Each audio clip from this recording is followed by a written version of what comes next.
Okay, it says it's recording. All right. So, well, Michael, thank you for your time. I appreciate you. I was just thinking about it today before we did this. You and I have known each other for over 30 years now. I was about 25 years old when we met, and by any measure, or by the measure that I measured, I considered my life to be from outward. It appeared to be a very successful life. I had a nice car and a nice apartment. I had nice friends. I made lots of money, but on the inside, I wasn't very happy, right? And I attribute the time and the things that you have taught me to really turning things around. And so I'd like to eventually get to some of the things that you taught me. But before we get to that, can you give just a brief thumbnail sketch of how you came to be this person who has taught thousands of people all over the world how to help themselves be healthier? Sure, I'd be happy to. I've thought about this in the past, and I am old enough to remember the first television when it rolled into my living room. And you can imagine just how fascinating it was. Suddenly, news of the world was spilling into my living room. And I found out about poverty and war and injustice and all these problems that I had no awareness of living where I lived in rural, small town Michigan. Very much like where you guys are on Big Island. It was very rural, a lot of agriculture. So this, I think, is what set me off, Jim, on a search for the truth.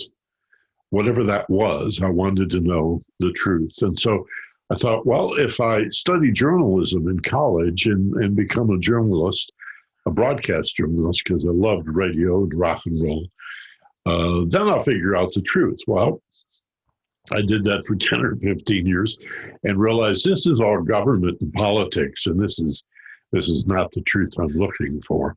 So I turned to philosophy. And I'd always had an interest in meditation for whatever reason, and knew that it was not illogical, but non-logical, that these ideas would explode into my head in this profound revelations and deep understandings. So I studied meditation as a way of knowing and understanding things. And that's pretty much how I stumbled onto emotional intelligence and the need for stress reduction and the marvelous benefits that we obtain as a result of that.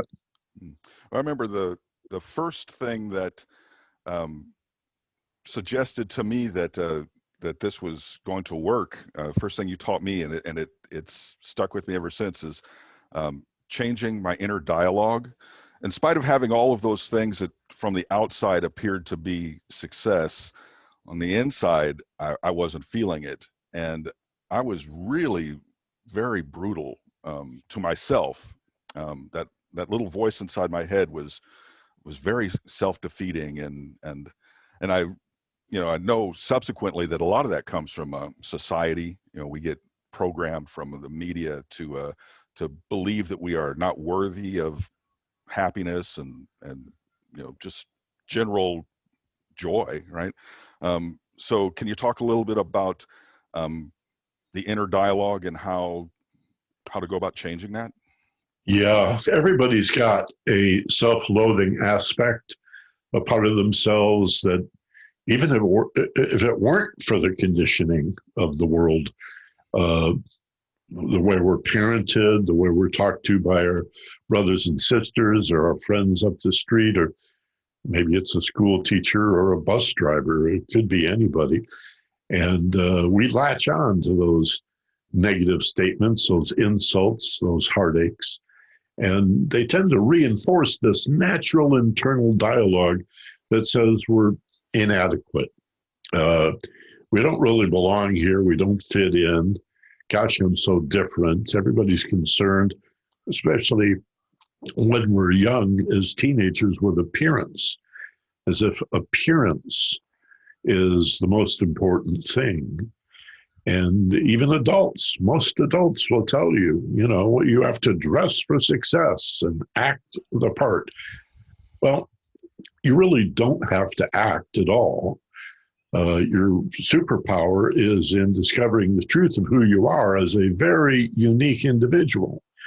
And we have fingerprint evidence and DNA proof that we're not like anybody else, and we're not supposed to be.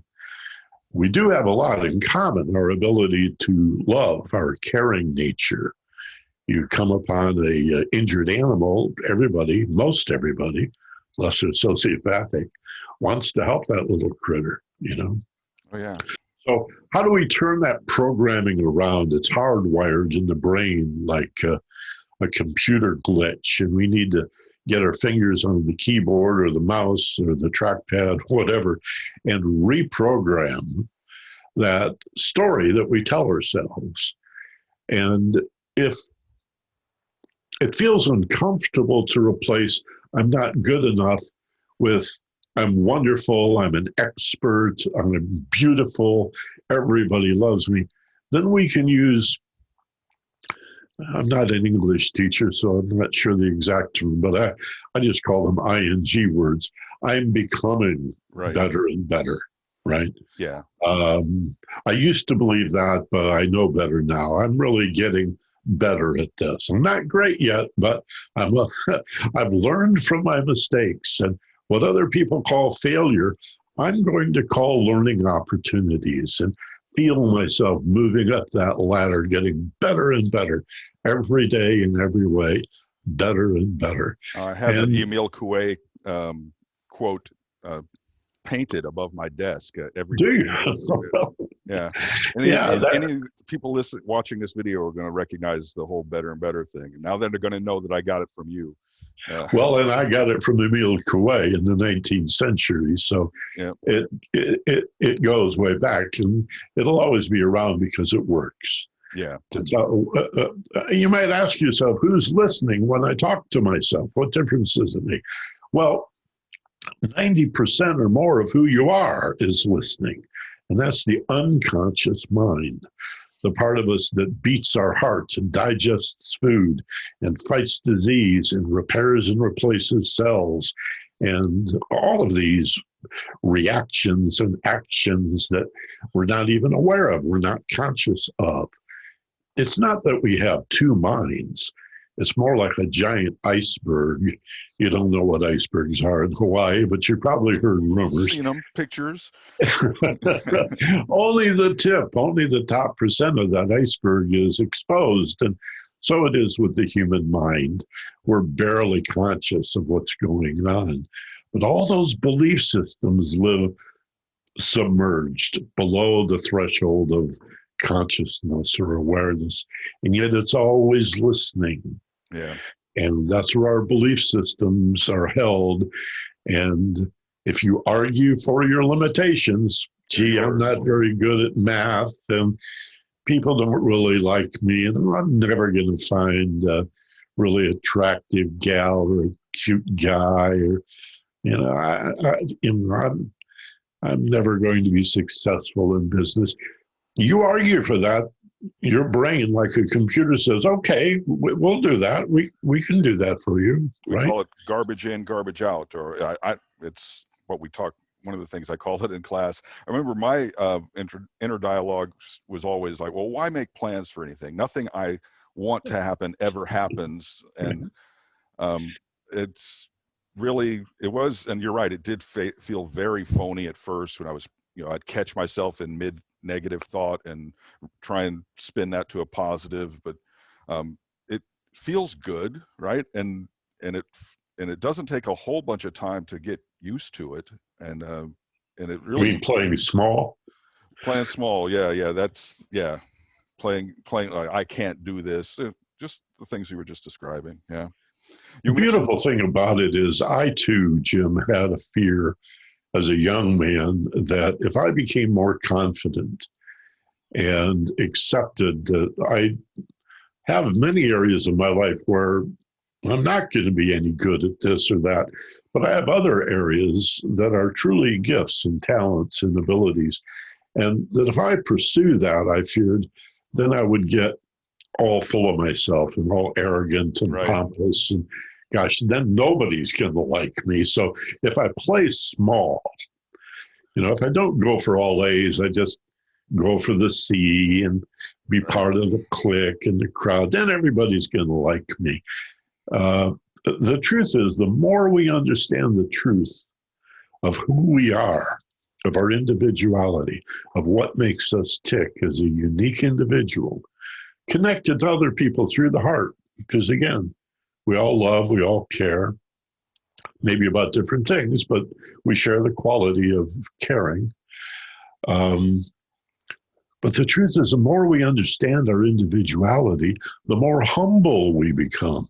Right. Yep. I And get it. that's such a beautiful thing to have self-confidence and humility. We think of the egomaniac. Boy, don't they think there's something. But no, actually, the person with the biggest ego is the person who is filled with the most fear Right. that they're basically, Overcompensating. yeah, they're going to be, that they're a fraud and they're going to be discovered. So I better put on this act. But to be genuine, wow, look around at your friends. Who do you love the most? It's someone who is confident, but still humble and kind. And those are the people you want to hang out with. Oh yeah. That's an important part of my session of the health class is a healthy relationship building. Short of some chronic disease, I don't think there's anything in the world that can create more stress and drama in your life than being surrounded by unhealthy people, dysfunctional behaviors. In class, I give a recipe for what I call peace soup, PEACE, peace soup. It's basically 3 ingredients. It's proactive stress management. You won't count to 10 once you're angry because you're already angry. The Dalai Lama says that intelligence ceases to work when emotions are out of control. So managing our stress, keeping the air out of the balloon is another analogy that I use, combined with acceptance of ourself, where we are on our path, acceptance of the people in the world around us, where they are on their path and not insisting that they be someplace different, and taking personal responsibility. Those proactive stress management, acceptance of ourselves and others, and taking personal responsibility for our actions, our thoughts, and our feelings. You create a program involving those 3 things and make that a focal point. And I think that life just gets easier and more and just more joyous. Indeed. I'd love to have a bowl of that pea soup every day. Yeah. Yeah. Well, it's not a meal either. It's a diet. You gotta keep doing it. Yeah. Well, I think the bowl that contains that soup is called compassion. All of that is really part of what it means to be a compassionate human being. And that's a very high frequency of love. And we must remember compassion includes yourself. Oh yeah. So it all starts with self-compassion. Can you forgive yourself when you face guilt or shame or embarrassment or humiliation? And again, as a young person, that's so easy to do because it's your first time through or a second time through. And what other people think of us really is important. We need that touchstone. So how do we go about reminding ourselves, hey, most people will call that a failure. A shorthand, people just talk about fail. It was a fail. Right. It's not. It's an opportunity to learn. It's experience. It's the reason why we live our lives, to learn from our mistakes. You learn far more from a mistake than from, a successful accomplishment right out of the gate. Maybe you just lucked out. But I think to have compassion for yourself, to forgive yourself, and forgiveness just means letting go. Right. Everybody's heard of emotional baggage. Why do we carry that stuff? right? And think about it over and over, that embarrassing or shameful situation. It's because it's giving us opportunities to learn the lesson and heal, to learn the lesson and heal. And when you turn and face it and you say, accept it and embrace it, yeah, boy, I'll never do that again. I'll never make that mistake again. I sure learned that time. Wow. I You know, still what have a, moments that I wince about from 40 years ago, and I just got to remind myself that okay, there's something there for me to learn, and I can explore what that is now, or I can do it later, or not do it. Right? I can do all of the. I have a lot of options that are available to me. That's the other thing that stress management does. Is it allows you to see more options. Right? You can get so stressed out that you only see fight or flight, my way or the highway. But managing stress, again, keeping air out of the balloon, um, it allows you to see the black and the white and all the gray in between. It makes us more creative and healthier, and there's no downside to it that I can see. or all the rainbows in between. Yeah. All the rainbows in between, yes. Uh, I think a good trick, one that works for me anyway, and I've taught it to thousands of students, is when we find ourselves becoming defensive, anger, for example, or frustration, and arguing, ignoring the other person's argument, having no opportunity, granting no opportunity to acknowledge that the other person has a point, but instead, as soon as they pause for a breath in the argument, you jump in with your defense. As we mature, we have the opportunity to ask, what am I defending? Who am I defending? And why do I believe that it needs a defense? This is speaking to the taking responsibility for your thoughts, right? Yeah, maybe there's nothing here to defend. We just disagree. And maybe those healthy relationships can be promoted by putting your agenda on the side for a minute and being a real leader and saying, wait a minute, let me see if I understand you, because I don't really agree with you. I don't think I agree with you, but let me play back what I'm hearing you say, because Right. maybe there is a point there. So I hear that you're saying da da da da, or if I get you, you're feeling this way. When I said that, you felt hurt and insulted because you feel this way, and okay. Yeah, that's And good. that's all they wanted. They don't care if you agree or not. They just want to be understood.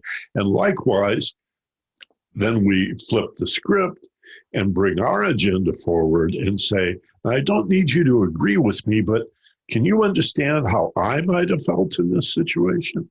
Yeah. See? We talk about communication as being the cornerstone of all healthy relationships. It's hard to care about anybody on a more than a superficial level if you don't really know who they are. And there are ways to understand who they are through communication, both verbal and nonverbal. And so, yeah, yeah.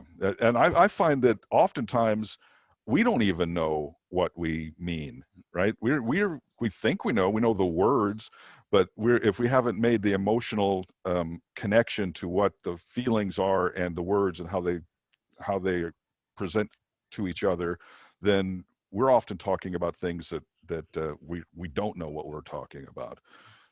There's great wisdom in understanding that life is a mirror and relationships are a mirror, and what we love about other people, as well as what upsets us about other people, what we love about a particular situation and what drives us crazy in certain situations, are all opportunities to understand ourselves.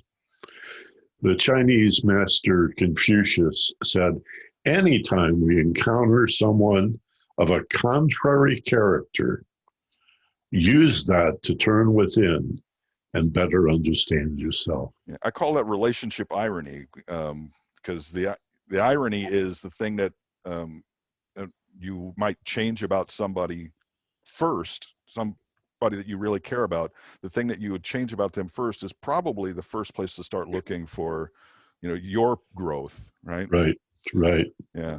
Yeah, that leads into emotional intelligence, understanding your feeling, recognizing your feelings, being able to communicate your feelings, recognizing other people's feelings, and appropriate responses to your feelings and their feelings. It's which again leads to that whole taking personal responsibility for your thoughts and actions and feelings, and accepting yourself and accepting others for where they are, and the whole bowl of peace soup. Yeah.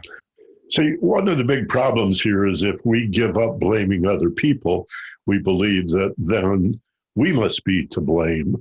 And the wisdom traditions of the world say just reject blame altogether. It's not about blame, it's about responsibility. Mm-hmm. And when we hold other people responsible for our discomfort, our pain, our problems, we give our power to them. Yes. Now we need them to change. Yes. We need their response to meet our needs. That's what blaming does. But to blame yourself leaves you powerless as well. It's in the past, and what can you do about it? But to say, I accept responsibility. I'm not blaming them. I'm not blaming me. I'm not blaming fate or life or God.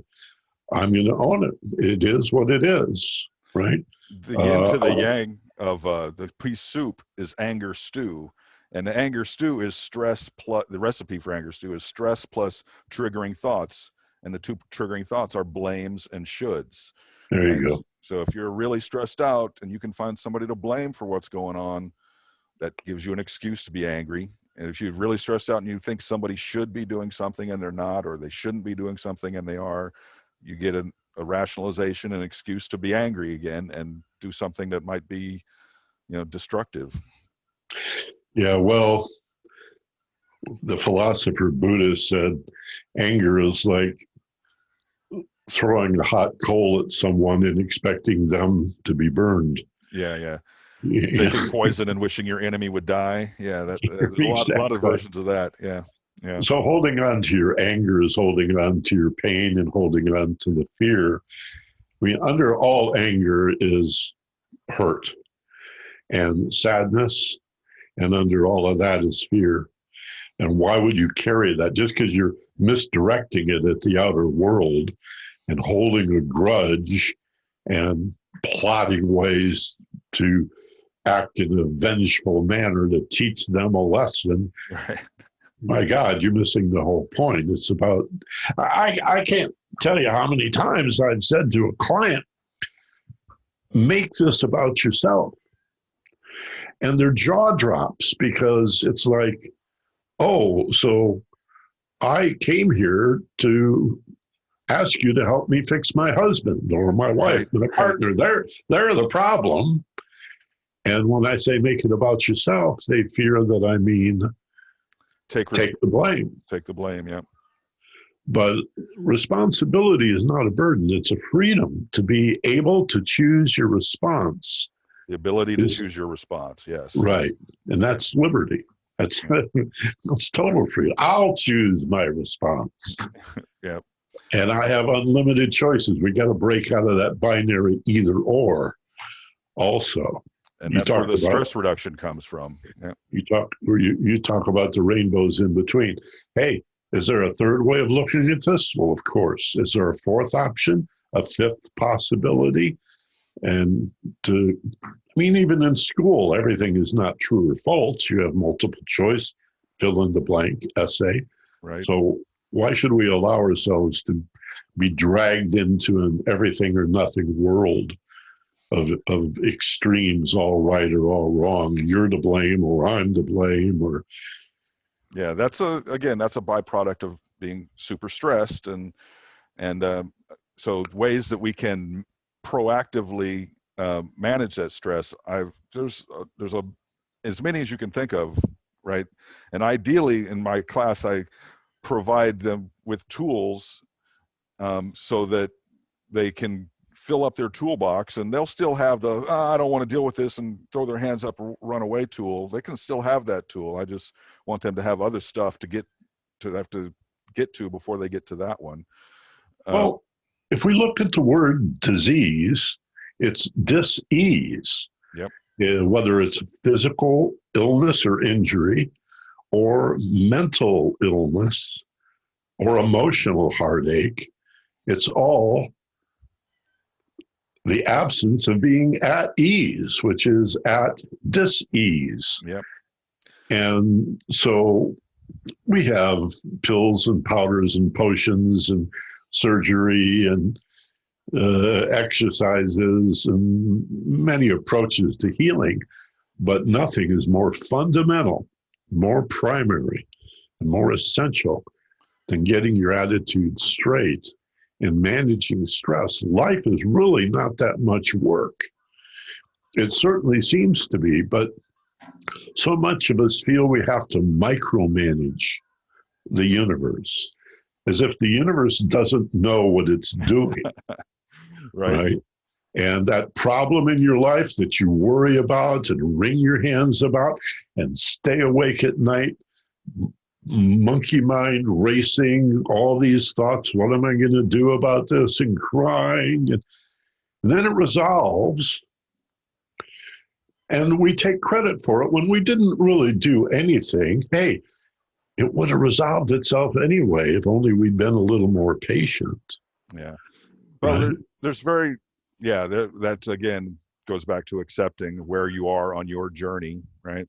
There's some practical things that I try and get across: exercise, eating right, getting enough rest, having people in your life that you can talk to. I count you amongst those people in my life. I thank you very much.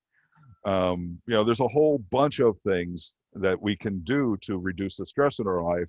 And ideally, we develop a program, a practice that we're doing these things all the day, all times, right? When that happens, as you say, life doesn't have to be difficult. It can be pretty easy. Just learning to pay attention, to be mindful. How many meals do we eat where we do nothing but pay attention to eating? That almost never happens. Eating happens.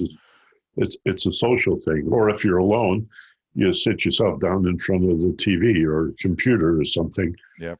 Looking for a distraction because, God forbid, I should pay attention to eating. Suzuki said, when you're tired, sleep, when you're hungry, eat. Right. I thought I was doing that, but then I realized I wasn't. When I was never doing that. I was, grinding my teeth while I was sleeping because I was stressed over something else, or I was, as you say, looking at the internet instead of, eating. Right. Yeah. I tell a story in my book, Fearless Intelligence, a true story about driving into a coffee shop with my wife on the Sunset Strip in Los Angeles. And besides coffee, I knew better, but I was weak, and I bought one of these espresso brownies, about 800 calories, right? Oh, yummy. And we go off down the Sunset Strip, and if you've ever been there, it's really a zoo. Right. People parading up and down the street. These enormous billboards, because technically West Hollywood is outside the city of LA, and they're allowed to have these Las Vegas type billboards, and they're always different. And by the time we got to the end of the strip, I'd eaten that whole brownie, Jim, and never tasted any of it. But it didn't stop there. My head was suddenly filled with the realization, what if I find myself at the end of my life in my 80s or 90s in some, assisted living center or something, and I'm sitting there in my wheelchair or laying on a gurney, and I realize my life is pretty much over, and I forgot to pay attention. Never tasted the brownie? What else am I missing? Yeah. And the challenge to each and every one of us at every age in our lives is to look at how much of my time is lost, how much of my life is lost by reviewing past regrets and resentments, or by fearing the future, Yes. which is unknown. Yeah. And every moment we do that is a moment that we're missing the present, Yeah. which is the only thing that's real. I was shocked when I first discovered how little time I was spent in the present moment. It was I easily 97% of the time thinking about, what I feared might happen in the future, or looking forward to something that might happen in the future, or resenting something that happened in the past, or even fondly remembering something that happened in the past. All of those things to take you out of being here now, where all of your power is, where where the next moment will spring from, right? So you'd be here now, and it's, yeah. When I discovered that, it was like a light switch went off, and all of my friends were like, "Hey, what happened? What happened to you? Something's different. You've changed." I said, I've discovered the power of now. So yeah, I get it. Yeah. One of the most liberating things I've ever learned was that. And I plan on sharing that and the couple other things we've already kind of touched on in this interview with my class. I asked of you 15 minutes, and it's been 30. So I really appreciate you, Michael. And I thank you for your time. And Well, not only are you welcome, this is so enjoyable for me that, and because you're a good friend, uh, I'll be happy to do this on call anytime you want. And all right. to be able to speak to students and share this information with a young person. Gosh, I wish somebody had come to me in high school or middle school and said, "Hey, I can save you a lot of pain and suffering if you listen up and then reflect on this and then journal on it, or at least talk to your friends about it, and bring this stuff into your life. Make it real. It's not just another lesson in school. This is your life. And who knows? It's You a may only diet, get, not a meal. yeah, you may only get one crack at this. Maybe, we'll be reincarnated, but I'm not counting on it. I'm just living one moment at a time and stopping to smell the flowers. That's sort of a trite phrase, but that coming from Los Angeles, my wife and I lived on Maui up country for a little over 5 years. And what that did for us, because we were retired by then, was reintroduce us to nature and to the aloha spirit. I learned more about love and aloha and concepts like kuleana and pono and aina, and these concepts that Hollies don't know anything about. I learned more about love in Hawaii in those 5 years than in my whole life up until that point. And I would hate to think that somebody born in Hawaii would take it for granted and not take the time to go out and, wallow in a rainbow, man. Pause. Wallow in a And, rainbow. smell the plumeria. Yes. Yeah. Feel the sea spray at the ocean side, and be grateful every day that there is a paradise called Hawaii and that you get to be there. Not that you can't find it elsewhere. Right. Yes. There's glory in Manhattan, but it may be a little more difficult wherever you are, and whatever turmoil we may be going through. There's always joy available if we take ownership, responsibility, and I'm really grateful for the work you're doing, and I bet you are too. Oh yeah, I love this. I go to bed early some nights just so I can get up and go to work. I've done a lot of really cool things, but this is by far the best thing. Short of being a parent, which I am not and never wanted to be, teaching is, I don't think there's any more noble profession. Well, you get to hang out with kids all day and then give them back in the end. Yes, exactly. Yes, yeah. Jim said what? Well, hey, thanks again for your time. Tell Doreen hi, tell the cats hi, and I'm sure we'll be talking soon. You're welcome. Mahalo and aloha, Jimmy. Okay. Aloha.